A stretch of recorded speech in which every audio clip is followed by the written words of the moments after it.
Good evening, ladies and gentlemen. 38th favorite dad in the family community, Papa West, Jacob West, Shaq. It is election day, but it is also, more importantly, I said it, TMG Takes the Field, where we discuss this past week in sports and next week. Very shortly after our video last week, I did want to congratulate the Los Angeles Dodgers. They did win the World Series in 5 games, winning the series 4-1 with the game. I want to say it was like on Wednesday. I'm pretty sure the Yankees won the game on the Tuesday that we had our video.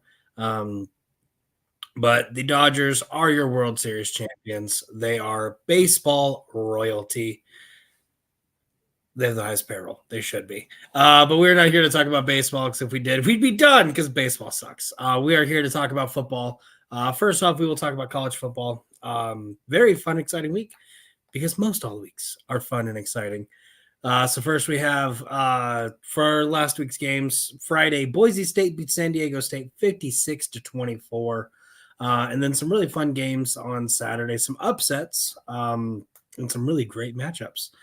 So first we have Duke beating Miami 53-31, Ole Miss beating Arkansas 63-31, Army beating Air Force 20-3, Oregon beating Michigan 38-17, Georgia beating Florida 34-20, Indiana beating Michigan State 47-10, Tennessee beating Kentucky 28-18, and then a couple upsets, like I was saying, Louisville beating number 11 Clemson 33-21, South Carolina beating number 10 Texas A&M 44-20, Houston beating number 17 Kansas State 24-19, Texas Tech beating number 11 Iowa State 23-22, and then Minnesota being 24 Illinois 25-17.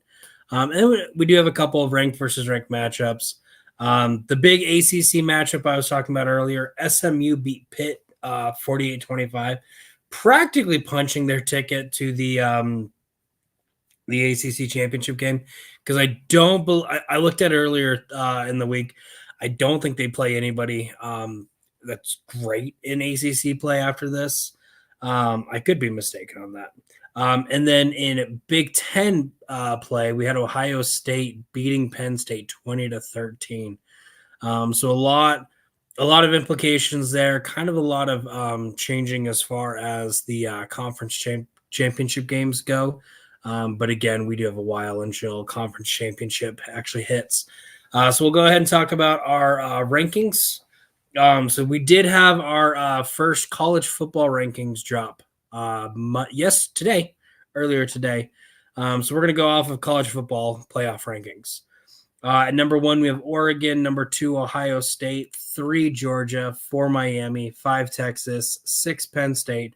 7, Tennessee. 8, Indiana. 9, BYU. 10, Notre Dame. 11, Alabama. 12, Boise State. 13, SMU. 14, Texas A&M. 15, LSU. 16, Ole Miss. 17, Iowa State. 18, Pittsburgh. 19, Kansas State. 20, Colorado. 21, Washington State. 22, Louisville, 23, Clemson, 24, Missouri, and 25, Army. Again, because we did have our first college football playoff ranking, they did unveil, if the season were to end today, what our 12-team tournament would look like. So we have Oregon at number 1, Georgia at 2, Miami at 3, and BYU at 4. Those are all the teams that get a first-round bye. And then the actual first round of the playoffs. So we have Indiana taking on Tennessee, winner takes on Oregon. Notre Dame taking on Penn State, winner taking on Georgia. Alabama versus Texas, the winner taking on Miami. And Boise State taking on Ohio State, the winner taking on BYU. Again, this is first week, so one thing I can guarantee, playoffs isn't going to look anything like this. Always how it happens. But it is always fun and exciting because we're getting close to the end, and it's almost that time.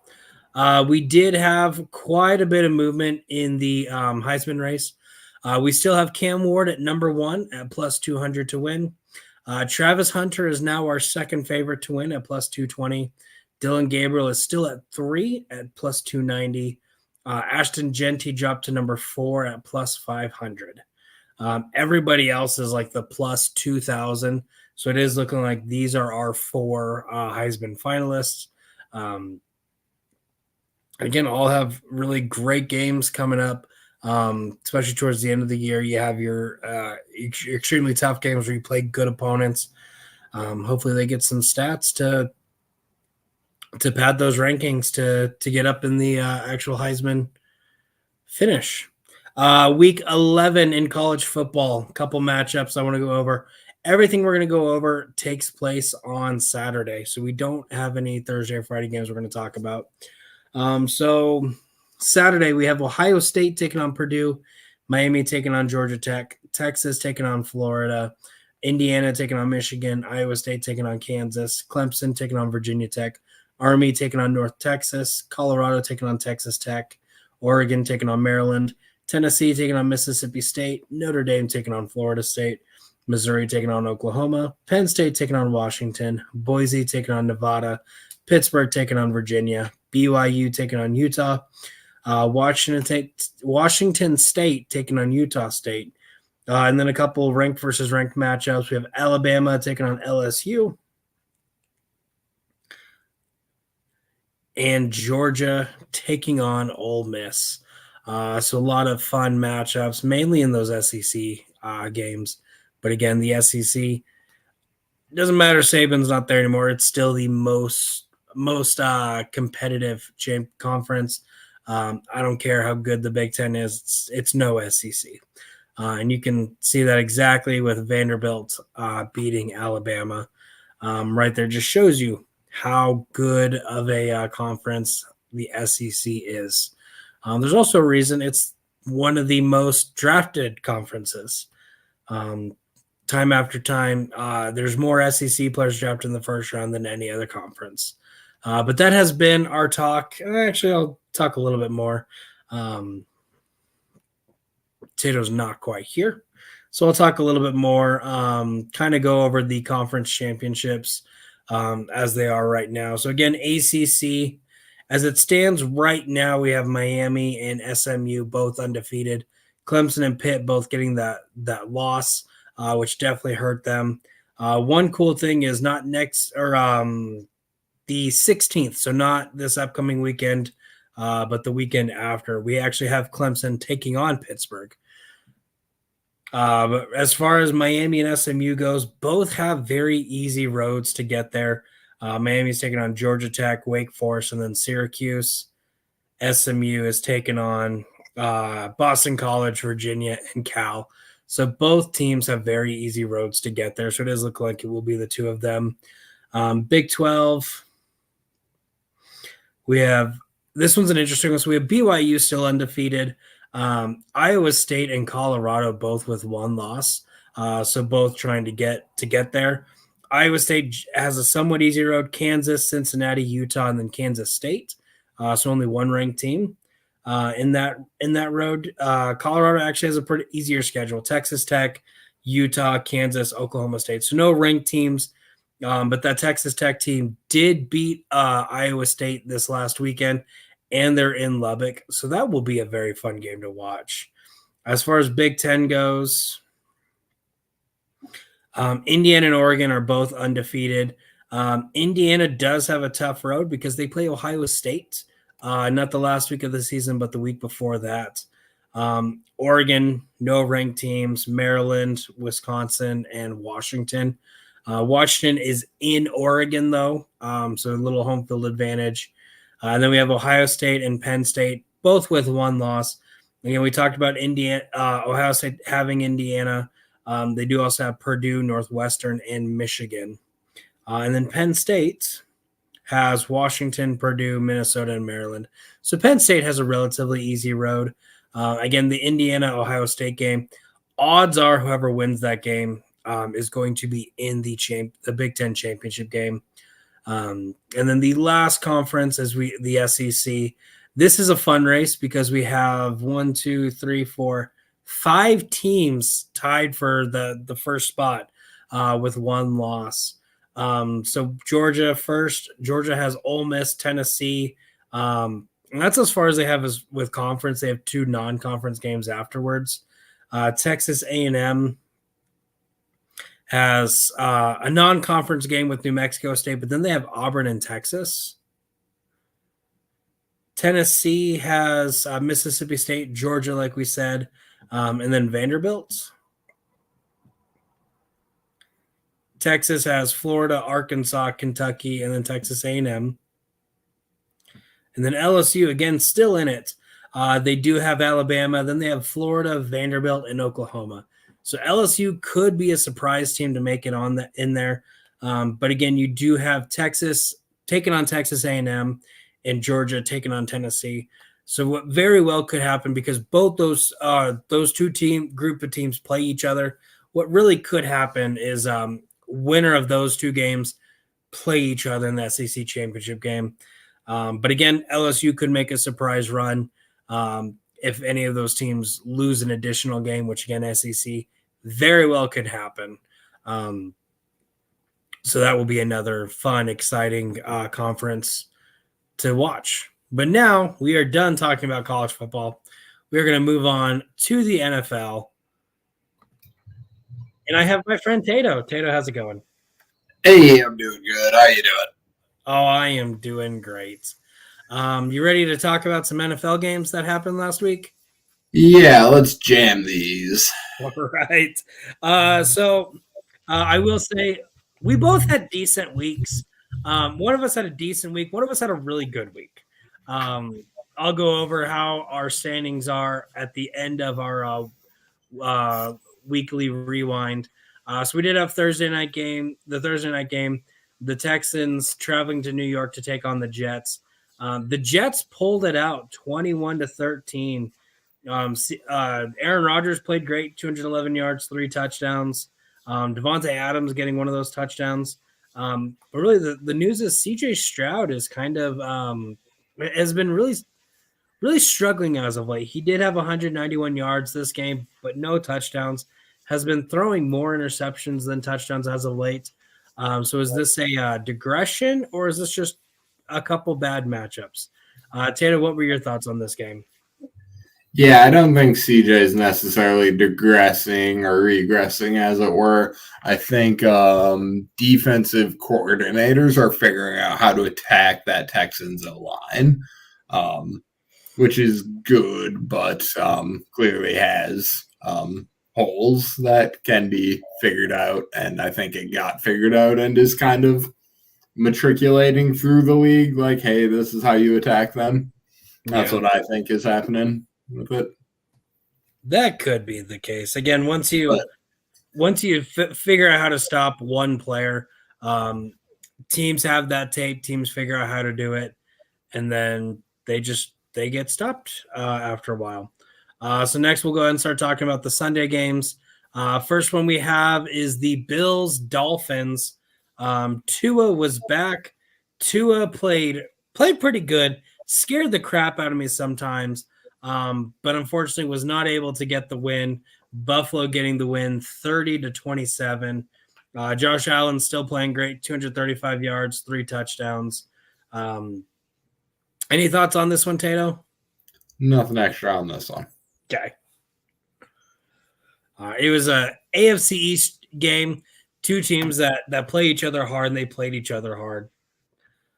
Next, we have the Broncos traveling to Baltimore to take on the Ravens. Ravens were electric, getting the win 41-10. Lamar Jackson, 280 yards, 3 touchdowns.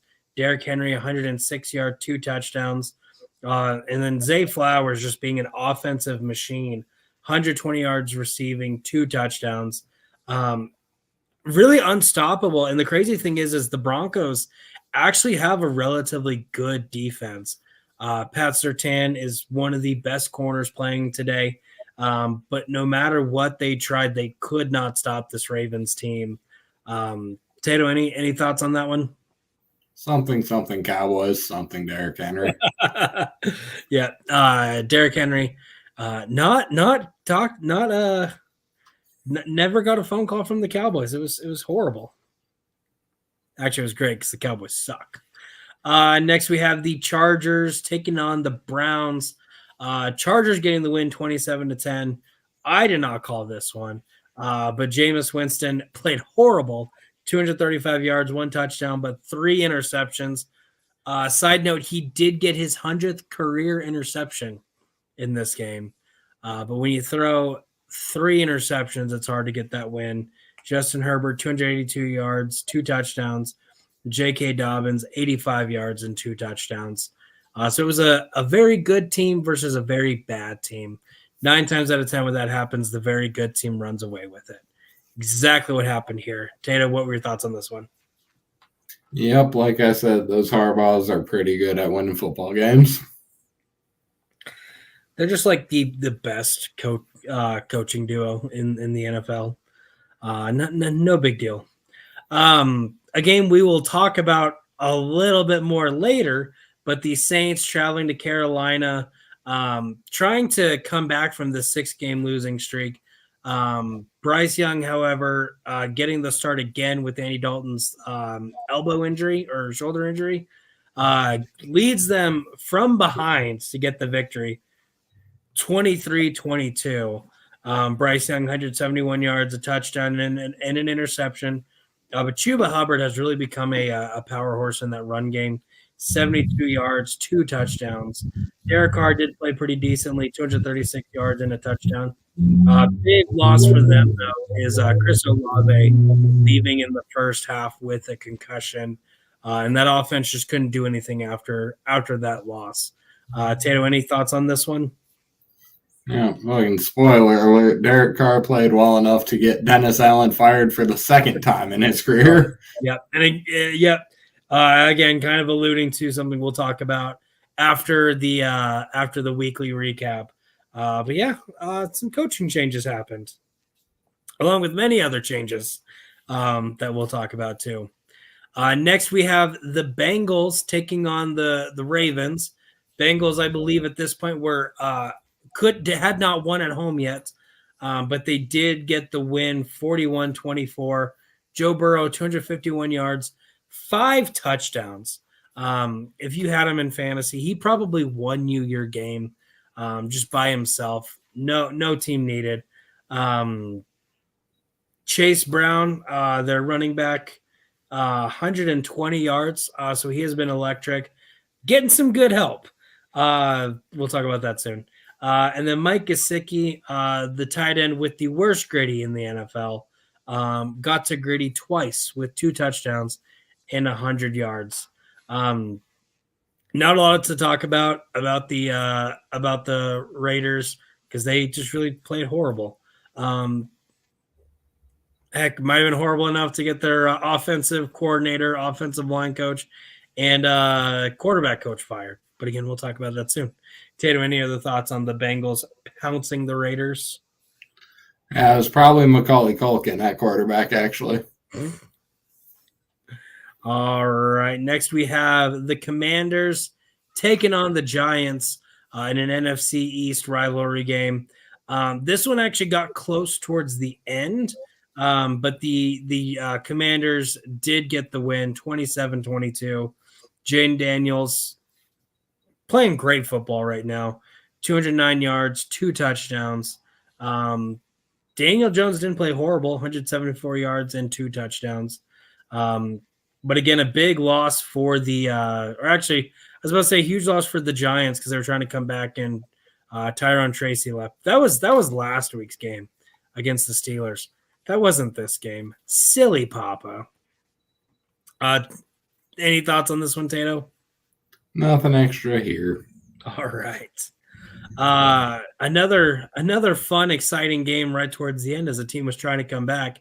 The Cowboys traveling to Atlanta to take on the Falcons. The Falcons bombarded them fast and strong. The Cowboys tried to make a comeback at the end of the game, but unfortunately unable to actually make a comeback. Falcons getting the win, 27-21.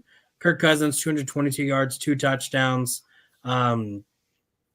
including a touchdown to Darnell Mooney, who has been playing very well with the Falcons. Other news going into this is after the game, Dak Prescott suffering a quad injury. He has been placed on IR, so he will miss at least 4 games. CeeDee Lamb also had, I believe, a knee injury. That one is not serious. He might miss a week. He's listed as day-to-day right now, but not as serious as Dak's injury, as the Cowboys will be missing him for at least 4 games. Not that they had a chance in those 4 games, but they're missing him for 4 games. Any thoughts on that one, Tato? Sell the house, man. I don't know what to do. And like, if I'm Dallas, if I'm Jerry, I'm all in. But am I? They're all in, and we'll talk about a huge signing that they got today, a huge trade, game-changing trade. Oh yeah, And you I remember. I remember the name of the person you're talking about. And then the last of the 1:00 games, crazy play. We have the Patriots taking on the Titans, 2 last place teams. Not necessarily loser gets the first overall pick, but very close to loser gets the first overall pick. This game was so bad it went into overtime. 2 games in overtime this week. The Patriots did have a great comeback on an amazing play at the end of the game, but unfortunately for them, at least, the Titans getting the ball first, draining most of that clock, and getting the win 20-17. Real quick, I do want to say one thing about this game that was very special to me. So I had a great parlay going for the 1:00 games. I picked 5 money line teams, or 5 teams to win, and I picked the Patriots to win. But because this game was the last game to finish, it got into overtime. And so I had the option to cash out, and it wasn't a big bet. Most of my bets aren't huge. It was like a $1 bet. I was able to cash out for like $5. And I'm like, I'm going to go ahead and take that cash out because something's telling me that the Titans are gonna pull it out and win. And I'm really glad I cashed out because that's $5 I would not have had I not have cashed out. So that's a little fun side notes on why I love that game so much. Tato, any fun side notes as far as why you love that game so much? Yeah, sports gambling's still illegal in Minnesota, so I got nothing. That's so sad. That's crazy. Wyoming, it's illegal. Minnesota, it's not. Strike that, reverse it. Yes. Well, don't reverse it. Just fix Minnesota. Goodness. Don't take something away from me. Next, we have the 4:00 game. So the first one I want to talk about, the Jaguars taking on the Eagles in a heart attack game for me because I almost died 3 times.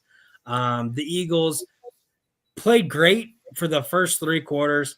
They were up 22-0 halfway through the 3rd quarter. But the Jags were able to come back and almost tie it up or almost get the lead.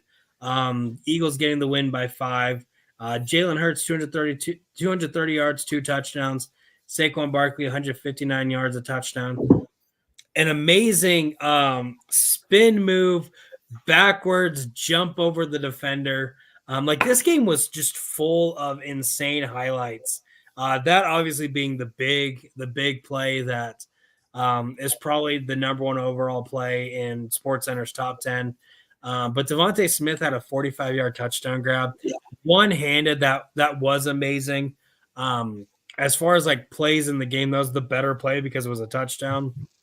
But that just spin move, and it's not like he spun and then jumped while he was spinning. He spun around, ran a couple yards, started spinning again, and just jumped up over the Jaguars defender. It was an amazing play. Saquon Barkley is an athlete, and man, if I was a franchise that drafted him, there's no way I would let him walk anywhere. I wouldn't pay my quarterback any money because Saquon Barkley is that team.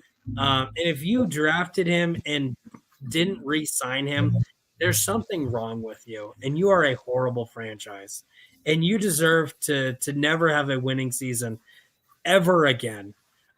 He's just such a game changer. But I don't want to keep talking bad about the New York Giants and how they make bad moves. One thing I do want to say real quick is Josh Allen Hines, um, pass rusher for the Jaguars, is an amazing player, and I'm very surprised that he was not involved in any trade talks with the trade deadline because that man is a beast. Tato, any thoughts on this game? Yeah, I got to imagine that Saquon also farted on the dude's head while he was sitting right on top of him, just to add insult to injury. Yeah, it's like you definitely know that player is like, man, that sucks. Man, it stinks. What happened here? And talking about stinking, the next game we have is the Bears traveling to Arizona, and just I guess didn't show up. Arizona getting the win 29-9. And the crazy thing is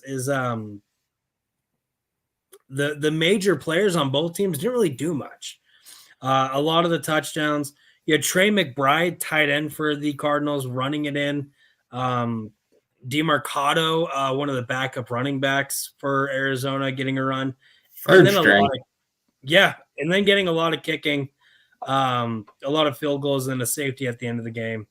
Tato, anything you want to say about this one? Yep, I'll drop some words here. This one was worse than the Washington thing. Like, obviously, the Washington one's going to sting more, and it's more in the memory and shit. But yeah, this is just worse. The defense falling apart without Montez Sweat. It's like, okay, so one guy is the focal point of everything there. Just bad decision making. The timeouts, like almost like using timeouts when he doesn't need to, as if to taunt us for not using a timeout when he did. So Matt Eberflus goes from 0-17 on Sunday road games to 0-18. And as I always say, fool me 17 times, shame on you. Fool me 18 times, shame on me. I think that's how that saying goes. I think that guy's got to go, man. Not the flus. Not the flu. He tricked me, man. He tricked me. Like, he honey dicked me with the beard. He tricked you 16 times. Yeah, no. I will say Caleb Williams did have a decent performance. Like 200 yards passing is nothing to bat an eye out. Nothing to bat an eye about, but you got to get touchdowns. You got to be somewhat competitive, and they really weren't. Sorry about that. Yeah, this has been the only bad, on the, finding a silver lining, this has been the only bad game the Bears have played. That is true. That is true. Next, we'll go ahead and stay in the NFC North. The Lions traveling to Lambeau to take on the Packers. Week 8 game, first time the Lions played outside, let alone a bad weather game. But getting the win 24-14. Jared Goff, 145 yards and a touchdown. David Montgomery, 73 yards. No touchdowns for him. But I believe Gibbs, Jahmyr Gibbs, 65 yards and a touchdown. Amon-Ra St. Brown, 56 yards, a touchdown, and a really cool headstand celebration. Yeah, I think Drake London or one of the Falcons also hit that. Yeah. And then I also saw someone get flagged for it in college, so I don't know if that's why they were busting it out in the NFL. I think that's why they busted it out. Someone for Division III Incarnate Word University, which I believe is a really small college in Texas, scores a touchdown, does a flip, landing on his head, gets flagged for unsportsmanlike conduct. And so then Drake London and Amon-Ra St. Brown pull it out to show you, hey, you can do that stuff in the NFL, but not in college. But yeah, no. 5 Hail Marys and he'll be forgiven. Yes. One thing I do want to say too is the Lions look great, even though they are without the best pass rusher in the NFL, Aiden Hutchinson. Maybe we'll talk about them here in a little bit with some news. And if we do, man, that team's scary. Next, we have the Rams traveling to Seattle, a second overtime game. Rams pulling it out 26-20. Matt Stafford, 298 yards, 2 touchdowns, and an interception. Geno Smith, 363 yards, 3 touchdowns, and 3 interceptions. Man, this is the second coming of Jameis Winston. Wasn't Geno first? So Geno was first, but Geno played like decently for a while, took that long break, and then came back. And during that long break, Jameis Winston had that 30 touchdown, 30 interception season. So technically, it's the second coming of Jameis Winston. There we go. The funny thing too is he has over 2,500 passing yards. He has the most in the league, 11 touchdowns, but 10 interceptions. Like that's bad. And then for Sunday Night Football, again, a very interesting game. The Vikings pulling it out 21-13. Scoreless in the first quarter. There was a fumble recovery for the Colts in the second quarter. So the second half started at 7-0, but the Vikings did finally show up in the second half to get the victory. Sam Darnold, 290 yards, 3 touchdowns. Aaron Jones, 64 yards. Justin Jefferson, 137 yards. Tato, any thoughts on this one? Yeah, this is normally one of those ones I do get to catch and would, especially because it's relevant to my division, but I did miss this one, so I got nothing extra, unfortunately. I'm about to say this was one too that I normally watch most of the Sunday night games. Just for some reason, I got super busy Sunday night and tried to watch the last 30 seconds, and ESPN would not let me watch the last 30 seconds.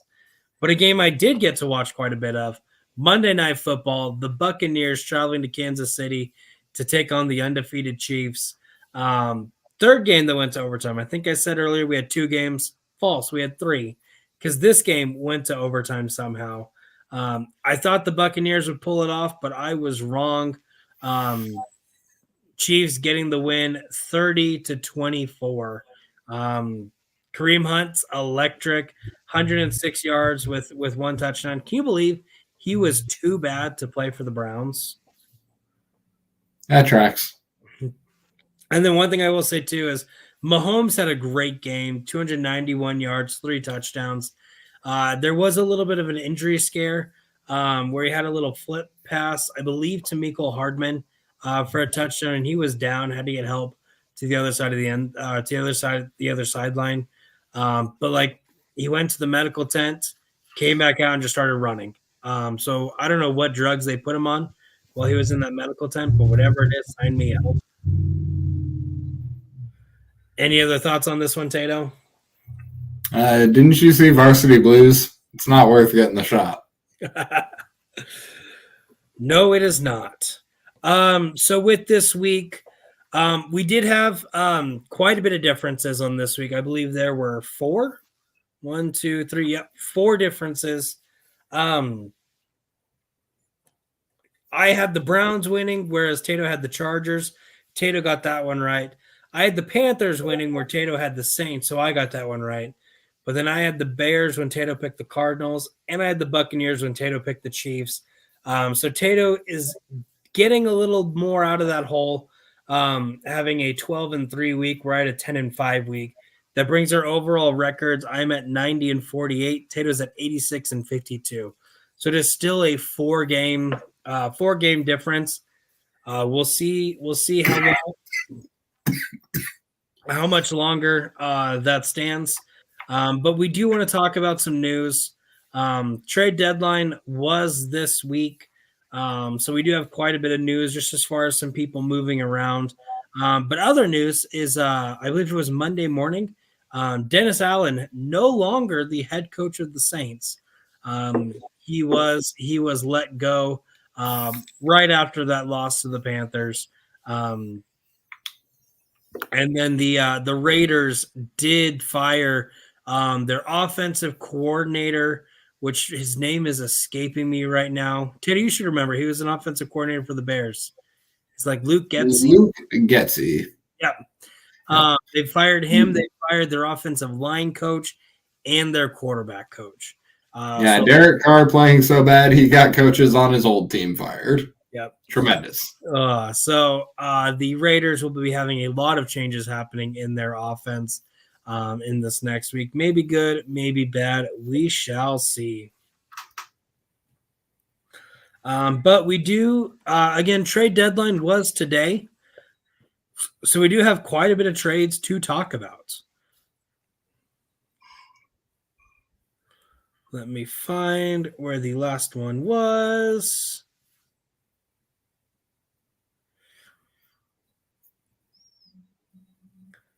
Yeah, I don't think we talked about this one. So the Minnesota Vikings getting Jacksonville Jaguars tackle Cam Robinson and a 2026 for a 5th round pick. So getting a little bit of help on that offensive line. Cardinals getting outside linebacker Baron Browning from the Broncos for a 2015 or 2025 6th round pick. Big trade coming out of Detroit. The Lions getting Zadarius Smith and a 7th round pick from the Browns for a 5th and 6th round pick. Very underrated pick in my eyes. The Bears are sending running back Khalil Herbert to the Bengals for a 2025 7th round pick.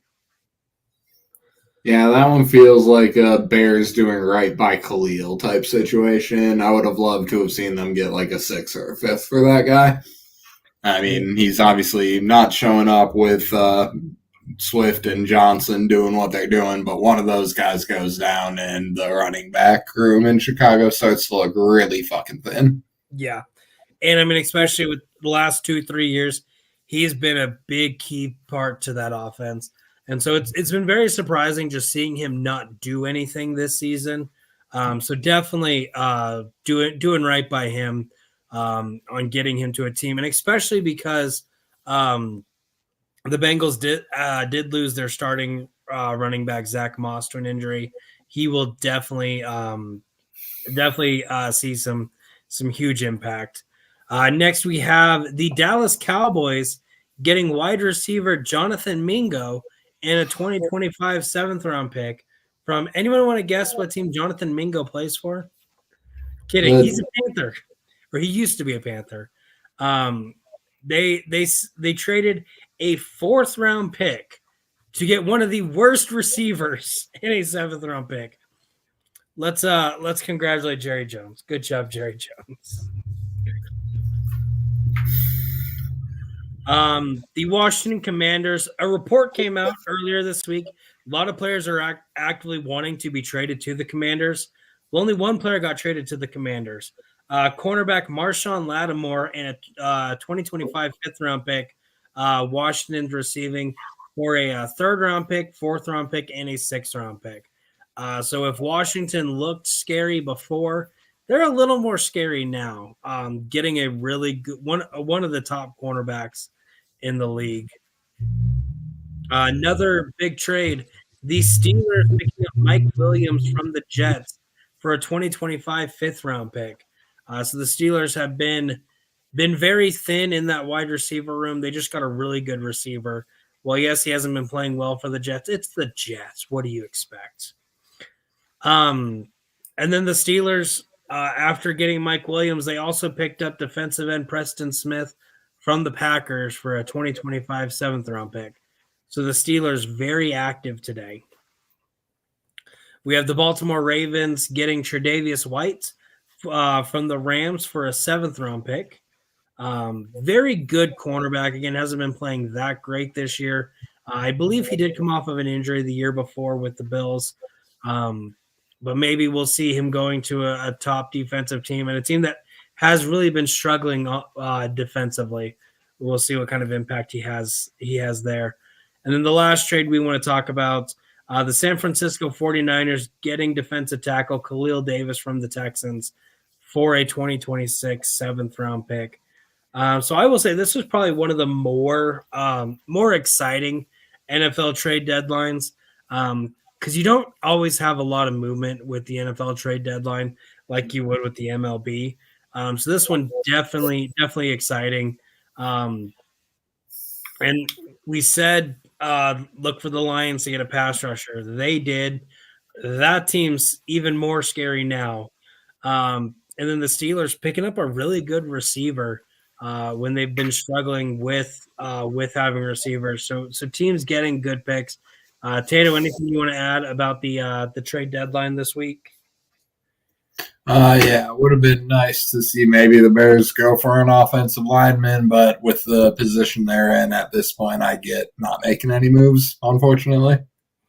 It sucks that the Vikings were able to just get a bump up at replacement for their injured left tackle, whose name escapes me, Darisaw. That Christian Darisaw is good, but the cat from the Jaguars is also a really good tackle. And if there are really good tackles being traded, like Bears could have used one. It sucks that one goes in the division. Yeah. All right. So we'll go ahead and do our predictions for next week. Tato, are you ready? Yes, sir. All right. So our first game, we have Thursday night, the Bengals traveling to Baltimore to take on the Ravens.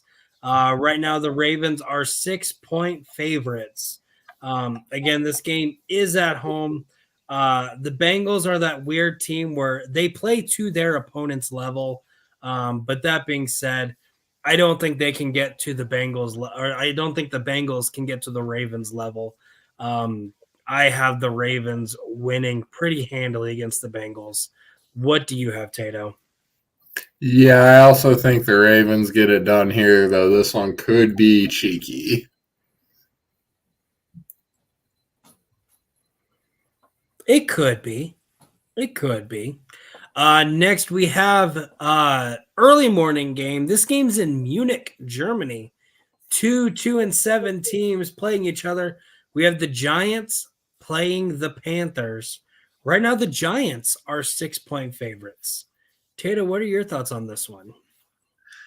I know Germany's done some shit to the world, but we really got to give them this. I don't think that one's fair. It's a rough trade. No, that said, I have the Giants getting the W here. There's no way the Panthers can win 2 in a row, right? I mean, there's always a way that the Panthers can win 2 in a row. You say Germany's done all these bad things, and then we give them this. It could have been worse. I mean, we gave London the Jaguars Patriots. Talk about a slobber knocker there. It could have been worse. We could have given them the Titans Patriots. That game actually happened in America. But no, I'm with you here. I don't trust Daniel Jones, but I trust more of the Giants' weapons than I do anybody on the Panthers. I have the Giants winning as well. Next, we have the Denver Broncos traveling to Kansas City to take on the Chiefs. Chiefs are 8-point favorites. And I'm hot on the Chiefs aren't going to go undefeated this year. They're definitely going to get one loss. I don't think it's this week, though. Well, yes, the Broncos are a good team. The Chiefs, they're better. Bo Nix is going to go against a great defense, and when Bo Nix goes against great defenses, he throws the ball to the defense. So expect a couple interception game this week for Bo Nix. I have the Chiefs winning by double digits. Yep, I got the Chiefs as well in this one. I think they will lose one. Like I said, I will probably not be picking their opponent when they do lose, much like I will not be picking the Panthers when they get those wins. It just seems safe enough that I will take the 14-2 that I get from betting on the Chiefs every game. Chiefs. All right. Next, we have the Steelers traveling to the nation's capital to take on the Commanders. Commanders are 3-point favorites. Tato, who do you have in this one? Yeah, this one was pretty tight booty. I did go Commanders, though they're just super hot right now. Okay. I'm with you here as far as it being a tight one, but I'm going to go with the Steelers. I think we have seen Jaden Daniels really struggle with good pass rushes, mainly with the what is their names? The Ravens. He struggled very heavily against them. Did not play that well against the Bears either. Steelers, they have the best pass rush in the game right now. They have the greatest pass rusher in the game with TJ Watt. So I do think this game's going to be close. If Justin Fields was playing, I might go the other way. But Russell Wilson has been playing very well as the quarterback for the Steelers. I think the Steelers get it done and get the win. Best meme I saw was the scene from Happy Gilmore where Happy is apologizing to Chubbs. I'm dumb, you're smart. Steelers fans to Mike Tomlin. Yeah. All right. Next, we have the Vikings taking on the Jaguars in Jacksonville. Vikings are 4-point favorites. I'm going to go ahead and start off with this one. I think we are starting to see Sam Darnold turn into the pumpkin that Sam Darnold is. Unfortunately, though, he is playing the pumpkin that is Trevor Lawrence, who has fully turned into said pumpkin. I think this is going to be an ugly game, where it's just both teams make really bad choices. But I trust the Vikings weapons more than I trust the Jaguar weapons. So I have the Vikings winning in an ugly game. Yeah, I'll agree with you on that. I have this one does have the markings of a bit of a trap game to it, but I do have the Vikings because I trust their coaching more as opposed to the weapons, though. If I think Flores, I don't think Trevor Lawrence is going to beat Brian Flores in this situation. I'll give you that. All right. Next, we have the Falcons traveling to New Orleans to take on the Saints. Falcons are 3-0 at home. The Saints are Falcons are 3-0 away. Saints are 1-3 at home. But the Falcons are just 3.5-point favorites. Tato, who do you have in this one? Yeah, we're definitely a far cry from the Saints being the best team in football. I'm going to go Falcons. I am very curious. What does Vegas know that we don't? Because I feel that line should be a lot more in the Falcons' favor than it is right now. I know Drake London is technically day-to-day with an injury, but the Falcons just have too many weapons to let one weapon like that hinder them too much. I don't see how the Falcons lose this game, especially how the Saints have been playing. I don't care who their coach is. I have the Falcons winning.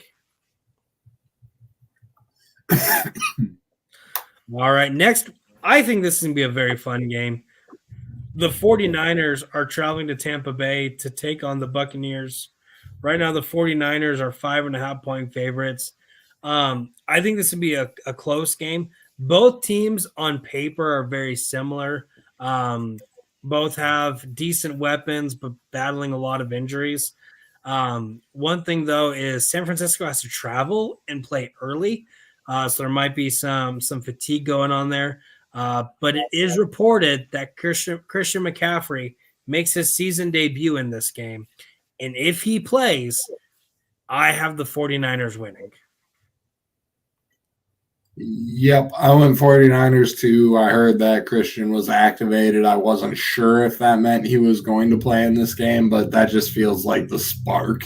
Even if he doesn't play, like the fact that he's coming back, I think they'll get one for him so that he can roll comfortably. And if he does play, then fucking yeah. And even if he plays, like I don't expect him to just tear apart that Buccaneers defense. Um, but probably getting a couple handoffs every drive. But again, just enough to get that spark of, hey, I'm back. The last time I had a debate on whether Christian McCaffrey was going to play in a particular game, he threw a touchdown, caught one, and ran for one, I believe. All right. Next, we have the Bills traveling to Indianapolis to take on the Colts. The Bills are 4-point favorites. Tato, who do you have in this one? I have the Bills getting it done. They're rolling. Indianapolis is not. Yep, very similar. Buffalo Bills have a great way of destroying bad teams. The Indianapolis Colts are a bad team, regardless of who's at quarterback. So I think the Bills take care of business and get the dub here. Next, we have the Patriots traveling to Chicago to take on the Bears. Bears are 6-point favorites, but the Bears have been having some really tough games as of late. They had that tough game against Washington. They got the snot kicked out of them against Arizona. So they're a little beat up right now. They're easy to get picked on, but they're playing the Patriots. This is the perfect team to play when you need to bounce back. Bears get the bounce back win here.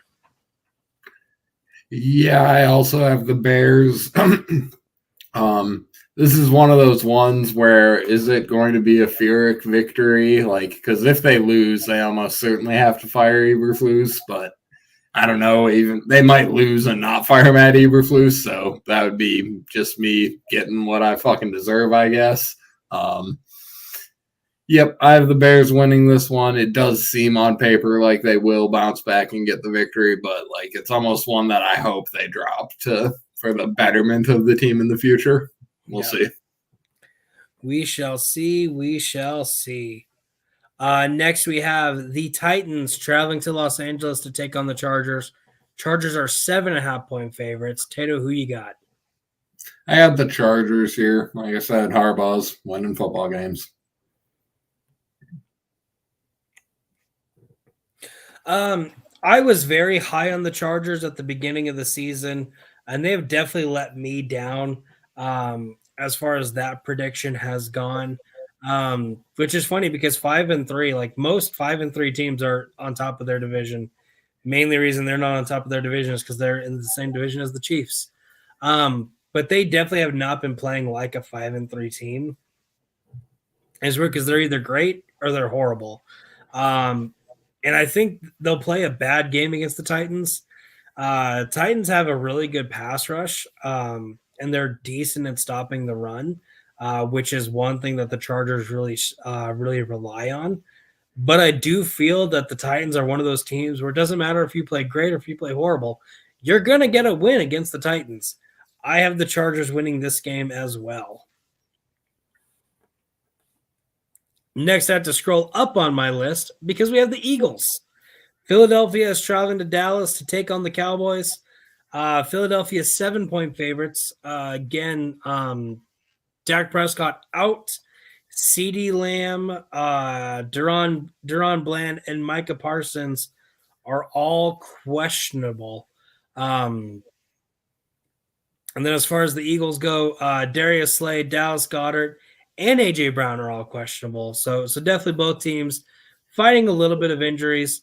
But that being said, I do think before this year, the Cowboys are tough at home, but they haven't been tough at home this year.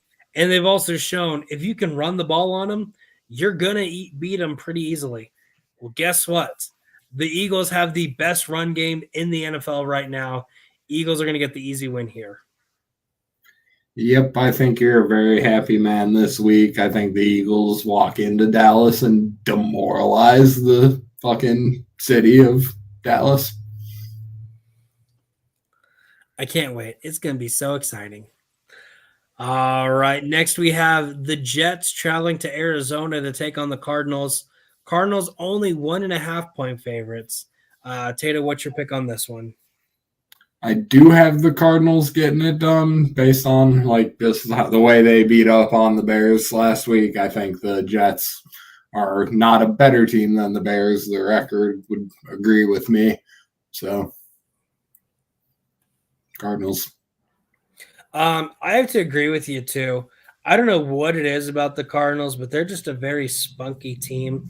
And they can play pretty lights out. This last game, they beat the Bears pretty bad, and Kyler Murray didn't have a single touchdown. Only had like 150 yards. So they had a very good run game going. Um, the Jets have been playing very bad as of late. This game against the Texans, no team looked that great. So I have the Cardinals in a very ugly game.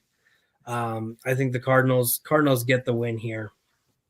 Next, we're moving on to Sunday Night Football. The Lions are traveling to Houston to take on the Texans. Lions are 3.5-point favorites. Tato, who's your pick on this one? I think the Lions are the best team in football. It's interesting to say that. I've never come close to saying that in my life as a football fan, but yeah, fucking they're biting kneecaps, which, sounded so comical when it was first said. And now it's just so real. It is bananas. Yeah. I love it. I love just other than the downside of being in their division, it is good to see fucking such a snake bitten franchise get some W's. Yeah, I know. The last time I said that the last time we said the Lions were a good team was like 2015, because Matt Stafford and Calvin Johnson just had a great season. But before then, I don't think we ever said the Lions had a good team. You said it. This is the best team in football. This is the best offense. 2 great running backs. A great receiver, a great tight end. So if you stop the run, well, you still have to stop the air. If you stop the pass game, well, you still have the run game you have to worry about. And they'll put 2 offensive linemen at receiver. And so it's like, what do you do there? I don't know what you do there. I had the Lions winning as well. Next, we move to Monday Night Football. The Dolphins traveling to Los Angeles to take on the Rams. Rams are 2.5-point favorites. I'm going to go ahead and go first on this one. The Rams have had a very exciting past couple weeks. They've turned around. Injuries have plagued that team horrendously, and they've really turned it around.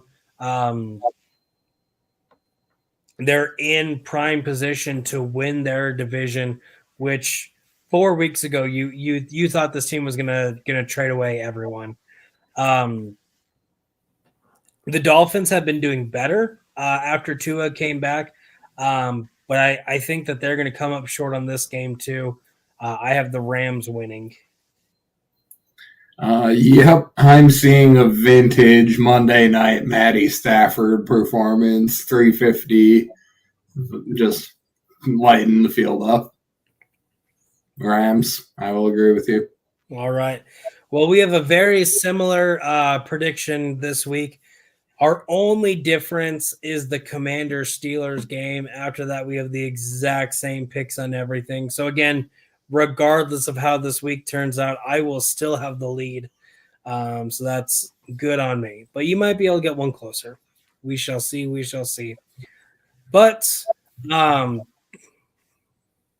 like always, I am Papa West, your 38th favorite dad in the family community. That's Tato.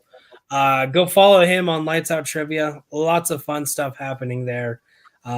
Like, subscribe. Tell me what is the best trade that happened this trade deadline, and why are the Cowboys horrible? But hey, be safe. Make smart choices, or don't. I don't care. I'm not your dad. But I could be your papa.